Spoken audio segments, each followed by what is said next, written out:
Future perfect tense क्या होता है? पूर्ण भविष्य काल।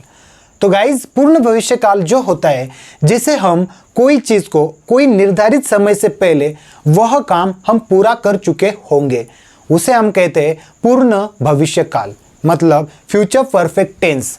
जैसे फॉर एग्जांपल अब मुझे अगली साल 1 दिसंबर को नई कार खरीदनी है, मैं उससे पहले खरीद चुका होऊंगा। अब यहाँ पर जो समय मैंने निर्धारित कर रखा है, जो समय में डिसाइड कर रखा है, उससे पहले वह कार मैं खरीद लेने वाला हूँ। मतलब भविष्य में अगली साल 1 दिसंबर को मेरे पास वह कार हो चुकी होंगी, मैं खरीद चुका होऊंगा।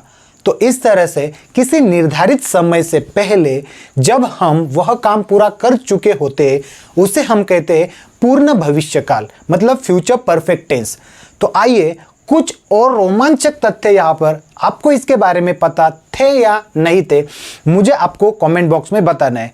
तो यहाँ पर हम देखने वाले कुछ एग्जाम्पल्स, इन सभी चीज़ों के लिए यहाँ पर हम पूर्ण भविष्य काल का इस्तेमाल कर दें। तो सबसे पहले देखिए, जब आपको बताना हो कि भविष्य में एक निर्धारित समय तक कोई काम पूरा हो चुका होगा, जैसे मैंने अभी आपको बताया, भविष्य में कोई निर्धारित समय से पहले आपका काम अगर पूरा हो चुका होगा या फिर आप कर लेने वाले हो, तो उस समय हम यहाँ पर पूर्ण भविष्य काल का यूज़ करते हैं। ठीक है, अब देखिए यहाँ पर for example bye next year I will have bought a new car, मतलब अगले साल तक मैं एक नई कार खरीद चुका होऊंगा। जैसे मैंने आपको पहले एग्जाम्पल में इसे क्लियर कर चुका हूँ। अब नेक्स्ट है भविष्य में किसी दूसरे काम के होने से पहले, मतलब भविष्य में फ्यूचर के अंदर कोई दूसरा काम होने से पहले हम उसके लिए भी पूर्ण भविष्य काल का यहाँ पर यूज करते हैं। भविष्य में किसी दूसरे काम के होने से पहले आई विल हैव कुक डिनर, मैं डिनर पूरा कर चुकी होगी। कब तक? By the time you come back, जब तक तुम वापस आ जाते हो तब तक मैं डिनर पूरा कर चुकी होऊंगा। अरे देखिए, भविष्य के बारे में अनुमान या उम्मीद, अब हम किसी बात का अनुमान लगाते हैं या फिर किसी चीज़ की उम्मीद लगाते, तब उस समय भी हम यहाँ पर भविष्य पूर्ण काल का इस्तेमाल करते हैं। जैसे फॉर एग्जांपल अब यहाँ पर देखें, he will have probably heard the news bye now, मतलब अभी तक उसने यह जो न्यूज़ है, यह जो समाचार है, वह सुन लिया होगा।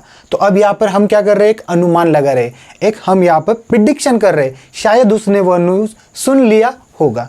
ठीक है, इस तरह से जब हम यहाँ पर बात कर दें तो हम उसे समय अवधि बताने के लिए, जब भविष्य में कोई काम एक स्पेसिफिक टाइम तक चल चुका होगा, मतलब अब यहाँ पर आपको समझना है कि कोई समय अवधि बताने के लिए, समय या कोई अवधि हमें जब ड्यूरेशन बताना होता है, जैसे फॉर एग्जांपल अब यहाँ पे by next month I will have lived in this city for 10 years, मतलब अब यहाँ पर बाय नेक्स्ट मंथ अगले महीने क्या होने वाला है? आई will have lived in this city, मतलब द 10 years, मतलब 10 साल मुझे यहाँ पर पूरे हो चुके होंगे अगले महीने में। ठीक है, तो यहाँ पर जब हम समय अवधि जब बताते हैं जो इस टाइम में यहाँ पर पूरा हो चुका होगा, हो चुकी होगी, हो चुके होंगे, इस तरह से यहाँ पर हम यूज करते हैं परफेक्ट फ्यूचर टेंस।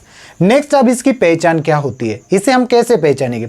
इसके अंत में चुका होगा, चुकी होगी, चुके होगे से होती है। यह सभी शब्द, यह सभी वर्ड्स इसके लास्ट में सेंटेंस के अंदर होते हैं। तो गाइस का फॉर्मूला होता है subject plus shall have will have plus verb 3 plus object. ठीक है, तो यह होता है इसका फॉर्मूला। सो गाइज इस फॉर्मूले के यूज कर हम यहाँ पर सेंटेंसेस बनाते हैं। जैसे will have gone to school, मैं स्कूल जा चुका होगा। अब यहाँ पर shall have and will have, जैसे अभी हम प्रीवियस वीडियो के अंदर देख चुके हैं, अब शैल हैव यूज कर सकते हैं या विल हैव यूज कर सकते हैं। अगर आप यहाँ पर शैल हैव यूज नहीं करते देन नो प्रॉब्लम, यहाँ पर sentences as it is correct होने वाला है। If you will use there will have only, अगर विल हैव अगर आप यूज करते हैं सो नो प्रॉब्लम आपका। यह सभी चीज़ें आज हमने देखी है फ्यूचर परफेक्ट टेंस के अंदर। सो फ्रेंड्स, अगर आपको ये सभी चीज़ें, ये जो सभी फैक्ट थे परफेक्ट फ्यूचर टेंस के बारे में, तो मुझे कमेंट बॉक्स में बताना है। अगर आपको ये सभी चीज़ें नहीं पता दी तो भी आपको मुझे कमेंट के अंदर बताना है। तो गाइज आई होप सभी चीज़ें मैंने आपको यहाँ पर क्लियर कर दी है अबाउट परफेक्ट फ्यूचर टेंस के बारे में।